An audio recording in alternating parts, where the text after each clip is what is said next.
I'm Jen Taylor Skinner, and this is the Electorette. On this episode, I have a conversation with Skye Perryman, the president and CEO of Democracy Forward. Democracy Forward is an organization dedicated to defending democracy in the courtroom. In fact, their legal team has taken the Trump administration to court over 100 times. And in 2021 alone, they racked up 25 legal and regulatory wins and got 22 Trump-era policies reversed. In my conversation with Skye Perryman, we discussed several of their current and more recent legal challenges, as well as those early cases where they challenged the Trump administration. So, without further ado, please enjoy my conversation with Skye Perryman of Democracy Forward. Skye Perryman, welcome. Thanks for having me on. Now, before we get into Democracy Forward, some of your more recent cases, I just want to start from the beginning because I am so fascinated by how Democracy Forward was founded. After the 2016 election, there were a lot of organizations launched, right? There were organizations trying to expand voting rights or protect voting rights. There were some that were creating this pipeline of diverse political candidates. And I'm just curious as to how you at Democracy Forward could foresee that there would be a need for a coordinated legal strategy to support all of these efforts. Well, thanks for that question. I mean, it was very clear. And part of what we've got to remember, I think, is when people show you who they are and when movements show you who they are, we need to believe them. And so it was very clear throughout the presidential campaign that Donald Trump, when he was running for president, what he would do if he was elected and able to come to power. And of course, we know he did not win the majority of the popular vote, but he did become the president. He was very clear early on that he was not going to have respect for our democratic institutions, that he was not going to value all people equally or respect the equal dignity of people. And so we knew going into that administration, and then of course in the early days of the administration, you saw a number of horrific and unlawful actions that he and his associates took, that the current legal and regulatory landscape in the country was not going to be sufficient to address the level and severity of attacks on American democracy, and that Trump's rise to power really did represent a watershed moment where we are in a new era of American life, where a movement that does not represent the majority of the American people has gained outsized political power and is going to harm people and communities. And so that recognition was the reason that Democracy Forward was founded, that lawyers left their great jobs and beloved colleagues in order to come and make a difference and use the law for change during this time. Yeah, I mean, I think anyone who was paying attention knew that there would be some nefarious things happening in relation to breaking down democracy. And I remember those really early days, the very first thing, and I could be wrong about this, but I think the very first thing that was just kind of set the tone for what would happen was the Muslim ban. I think that was like within days of him taking office.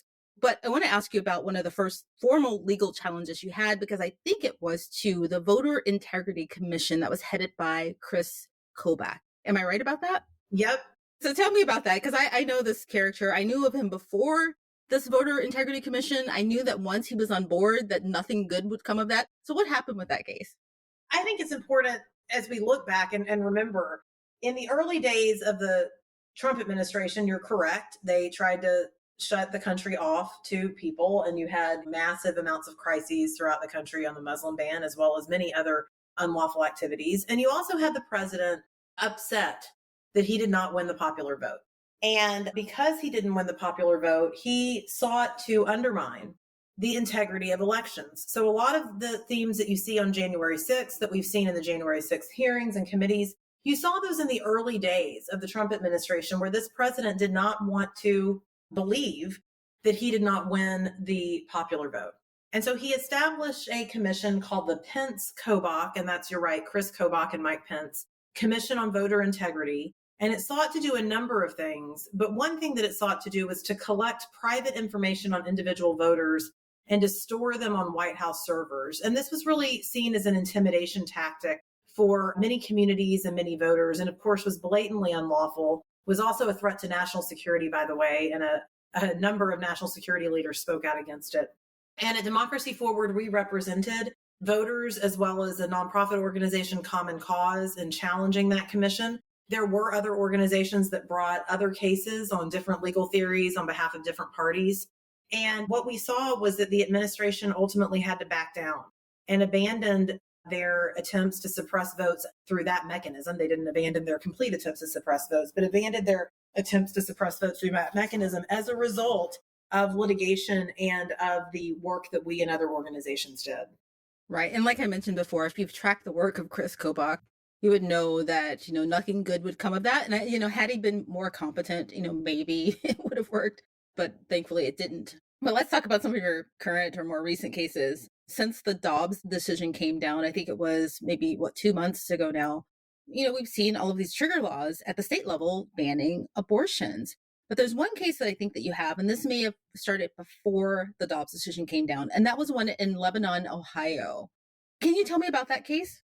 So we filed a case in Lebanon, Ohio on behalf of the National Association of Social Workers and their Ohio chapter, as well as community volunteers with an abortion fund in Ohio that was formerly called Women Have Options, and challenging, and we filed this a few weeks after the Dobbs opinion leaked, but before the court came out with the Dobbs opinion, but after it had leaked. And we were challenging an abortion ban in the city of Lebanon, Ohio, that does a variety of things, but it seeks to criminalize people for, quote, aiding and abetting or helping folks get care.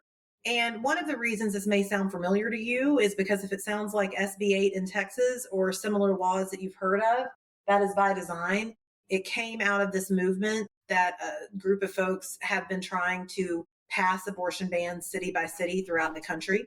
And our case challenges that ban and relies on arguments that do not depend on Roe versus Wade, because draconian laws that seek to prevent people from being able to go about their lives, from being able to say certain things, from being able to do their jobs, they often have a lot of constitutional problems. And so in that case, we believe that the ordinance violates the due process clause of the Constitution, the First Amendment, as well as some provisions in Ohio state law. And we are challenging that. And a little bit of positive news in this difficult time, the city did agree not to enforce its ban while the challenge has been pending in these early days. We'll have to see what happens as the case continues. But for now, we've been able to get some temporary relief for our clients, which we think is very good. You mentioned something that I wanted to touch on, because you said that the state bans sound similar, right? And I had asked a question in a different episode about whether this was a coordinated legal strategy on the side of conservatives. Is that what's happening? Well, for many years, and this was prior to Donald Trump, for many years, there has been a concerted legal strategy by highly resourced and networked groups on the far right that have sought to shape the law in very harmful ways, in unlawful ways and in harmful ways.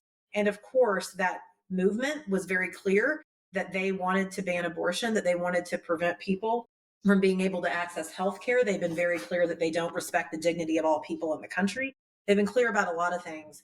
And so what we do see, both with respect to the interests that were behind the Dobbs law, ultimately the decision from the court, as well as what we see in communities throughout the country, like Lebanon, Ohio, is the result of and the continued activity of that movement.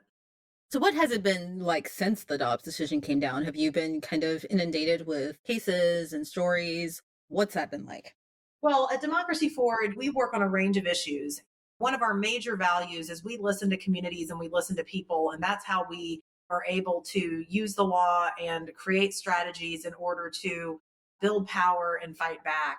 And so we have heard from a number of our current and former clients, from people living in communities throughout the country, about the devastating impact of the law. We have heard from doctors about their fear, and healthcare professionals of going to jail just for trying to help people, or in many cases, even save people's lives. And we've heard from people, of course, who need to access care and who are unable to. And so it's a really devastating time. But I think that what we have to remember is that the country has been in devastating times before, and that's not solace for the folks that are going and living this reality every single day.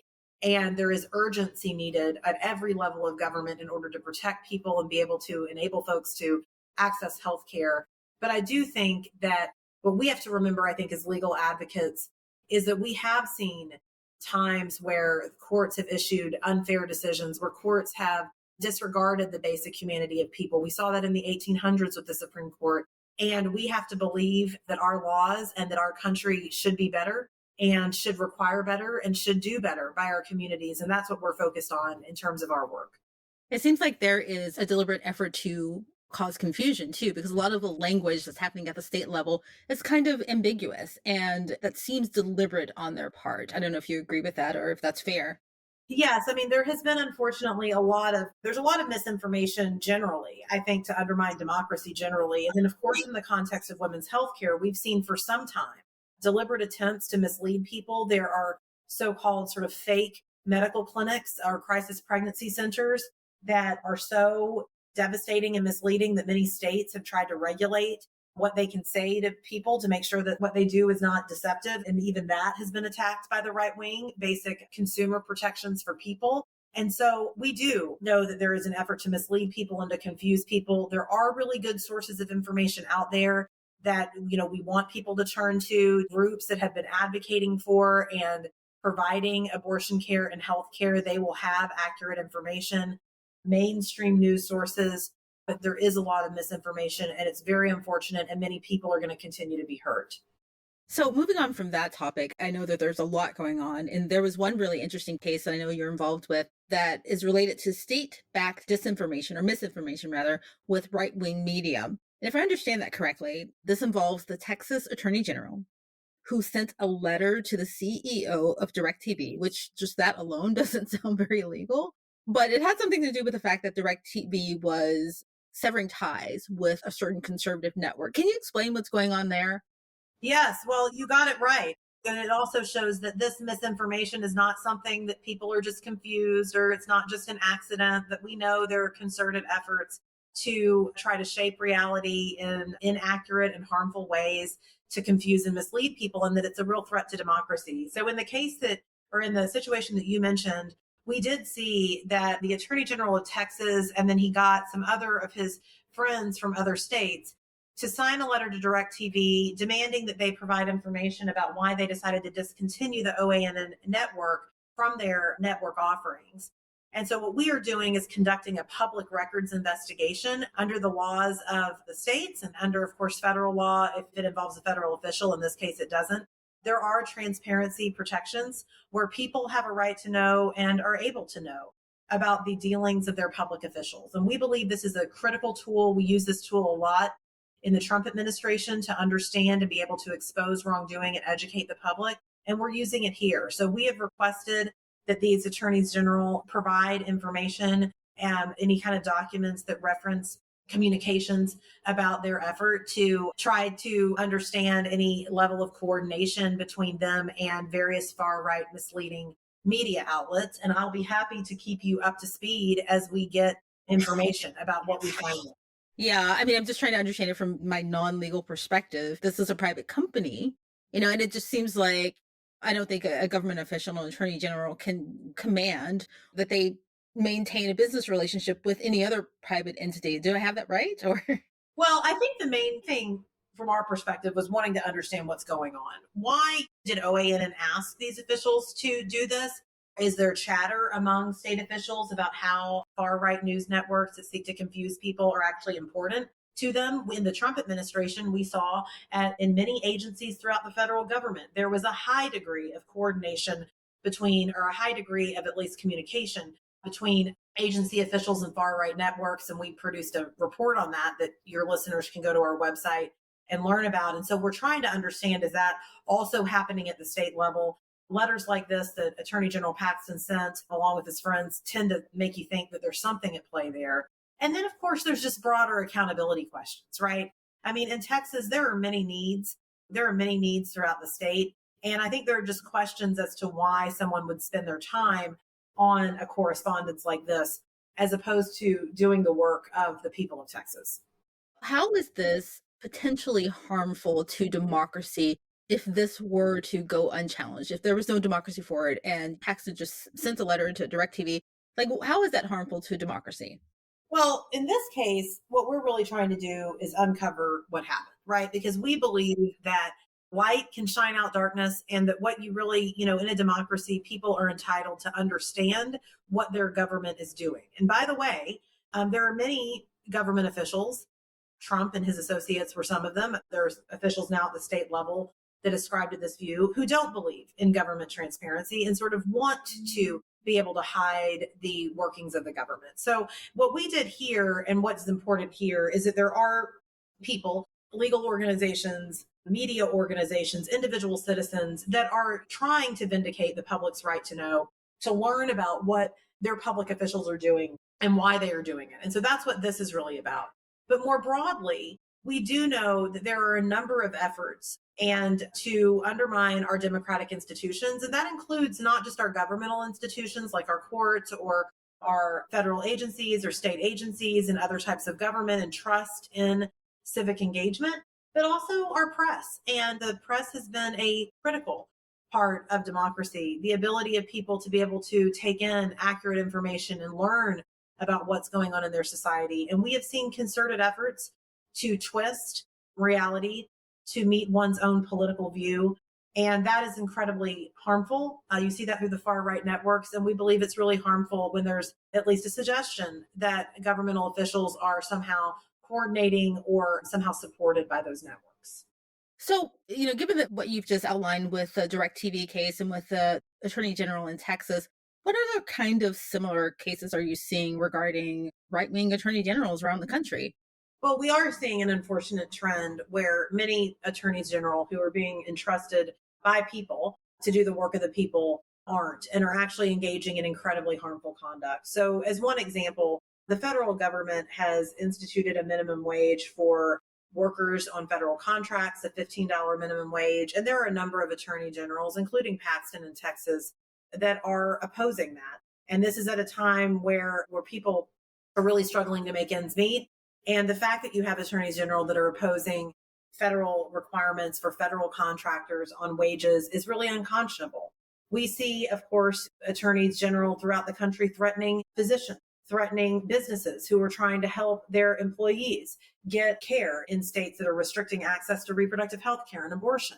And so I do think that this is an area for your listeners to watch, the sort of role of state attorneys generals. You see a lot of coverage around state legislatures or around governors, but the role and the abuses of power that we're seeing from state AGs, and of course, recently in Indiana, of course, as well, are really something to watch. And we're doing a lot at Democracy Forward to fight against that. We represent broad coalitions in defense of positive policies that right-wing AGs are seeking to challenge in court.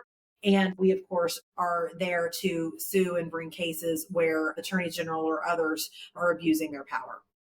So I understand why they would threaten physicians, right? I mean, we kind of understand that in relation to reproductive rights. But why would they attack workers' rights, especially in, a case where they're trying to secure a $15 minimum wage? Is it, at the direction of private companies? Why is this happening? Well, I know. I don't believe it's at the direction of private companies because you see state AGs are attacking private companies. I mean, in Texas, they're attacking the law firm of Sidley Austin. We see attacks from aligned organizations attacking the NASDAQ when it has come out with a rule on board diversity to try to enhance diversity on its board. And the SEC has approved that rule. And yet there's a lawsuit pending in the Fifth Circuit in Texas with special interests that are attacking that. So I don't think this is about that at all. I think that what you have are people who are seeking to advance a narrow agenda that is a special interest agenda that doesn't reflective of the needs or desires or realities for the majority of American people. We have just folks that are completely out of touch, that are abusing their power and that need to be held accountable. And that's, of course, what we do and work with communities to do every day. Right. I mean, I guess it's kind of unnecessary to understand why they're doing it, right? But this just isn't the direction that we want to be going in. Right. I mean, in general, states attorneys generals, as well as all state officials, should use their power in order to better the lives of people, to take actions that are consistent with democracy and the law. And unfortunately, we see a trend of that not happening in many states. So there was another case involving the USDA's rollback of school nutrition standards, which doesn't sound good. Can you tell me a bit about that case? This is a good example, and I appreciate you having me on to talk about these types of cases and the work that you do on your podcast more generally, because this was a case that probably, I'm not sure that this abuse of power would have ever made the news had it not gone challenged. And Democracy Forward was able to challenge it and end up securing nutritional standards for over 30 million children. So in the prior administration, one of the things that the Trump administration did was they sought to roll back nutritional standards that were applicable to school lunches, right? So a lot of public school kids and other kids in the country utilize the school lunch program. And it's really important that that food be as healthy as possible and abide by certain nutritional standards. The Trump administration sought to roll those back. And so our organization filed a case on behalf of our clients challenging that. And we're able to get a federal court order that restored the standards. This is one of many examples of types of protections for people and communities that Trump and his administration rolled back and that we were able to challenge on behalf of folks and seek some relief. And so that's a good example, I think, of how the law can be used for change, even in times now where folks are very concerned about what they're seeing in the courts. That's a massive impact, 30 million children. That's huge. How can we give people hope in relation to the Supreme Court and what's happening there? Because we know that it's, woefully unbalanced in favor of conservatives. And, there are these surveys that are coming out, these polls that are coming out that say that people have lost confidence in the Supreme Court. So where do we go from here? How do we fix this, essentially?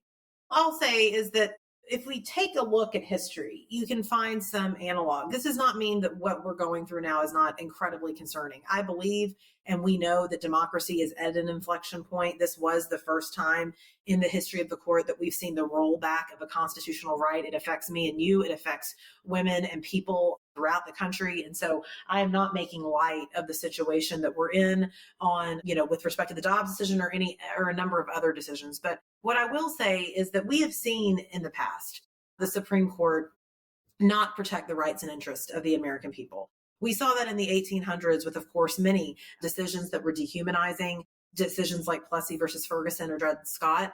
But even in the 1900s, in the early 1900s, at the turn of that century, we saw a court, it was known as the Lochner Court, that against great social need, huge disparity between rich and poor, the KKK, lots of racial injustice and violence, huge disparities in working conditions against great social need.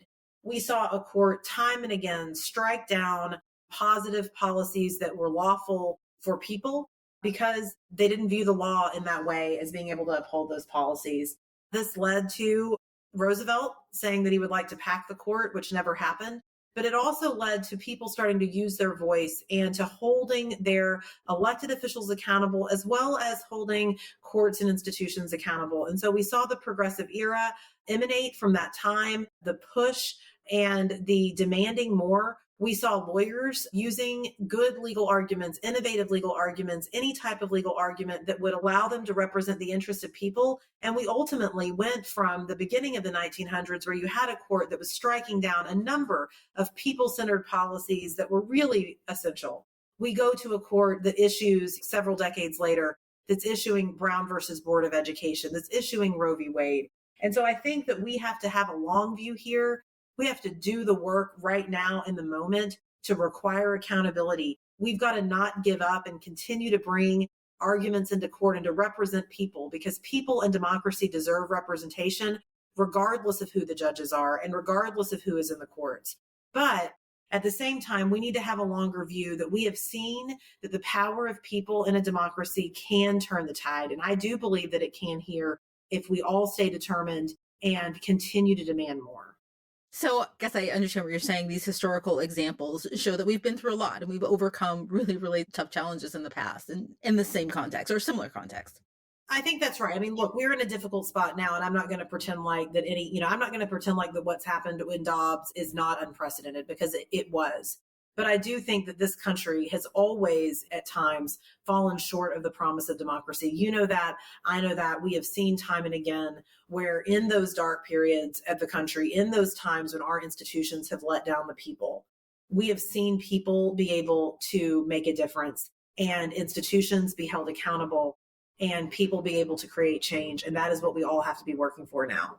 But how do you get the average person to do that, to kind of care about it? Because I was talking to someone recently about the fact that for the past 5 or 6 years, we've been forced to pay attention to politics, whether we wanted to or not. And I think people are really kind of exhausted, and we can't afford to be, but I think a lot of people are exhausted. So how do you get the average person, not the pundit, not the activist, not organizers or podcasters, just the person who actually needs democracy to stay sound and to be in place? How do you get them to pay attention to this stuff? A lot of people really do the best they can and try to pay attention to a lot of things. But it's really about focusing, I think, on our common values as a country and on what means things to people, right? So people may not want to pay attention to every development at the Supreme Court. But if you start talking to them about the real life impact of what something like the Dobbs decision means, that their doctor might go to jail because they're doing their job, or that their loved one may not be able to access health care because of a political movement that's putting politicians above the judgments of physicians and patients, right? I think that you can find the ability to activate people and to get them out. And I think that we see a great degree of engagement, but part of it is people have to believe that there is something that they can do in their lives that matters. And we know that there is, voting, registering people to vote, writing letters to the editor, using their voices. We see all of this every day make a difference, and we just need more of it. And I know that you're keeping the lines of communication open about what's happening. So that's one useful thing you can do. They can sign up for your newsletter or go to your website to find out what's happening. I know that you put out a statement based on a speech that Trump gave earlier this month. It was his America First agenda. And you put out a statement in response to that. What was in his speech that you found concerning that you had to put out this statement? What's he up to now? Well, he is up to his usual habit, which is to plans and policies that undermine democracy, that undermine the ability of people to vote, to be able to prosper. And so he came to Washington this week, gave a speech where he's outlining sort of a platform. Vice President Pence was there as well. So it was all the usual suspects. And unfortunately, we didn't see any amount of remorse. We didn't see any amount of consideration for what has happened at the January 6th hearings, for any type of democratic values. We saw more of the same. And so this week, we just wanted to highlight for people that Trump and the movement that Trump represents really does present a unique threat to democracy. It's very problematic. And it's not just him, it's everybody that sort of enables him and that is around him and that is part of this movement. And this movement does not represent the majority of the American people, but it has and is gaining outsized political power. And so it's very important that people be vigilant and to make their voices heard about what should be acceptable in their country. I mean, to call it a platform is a stretch. I mean, he's never had a legislative platform. It's more of just like a list of grievances and, an outline of like ways to oppress people. Yeah. Skye Perryman, thank you so much for joining me. Thank you for all of your work at Democracy Forward. Thank you for looking out for us, basically. And thanks for having me on.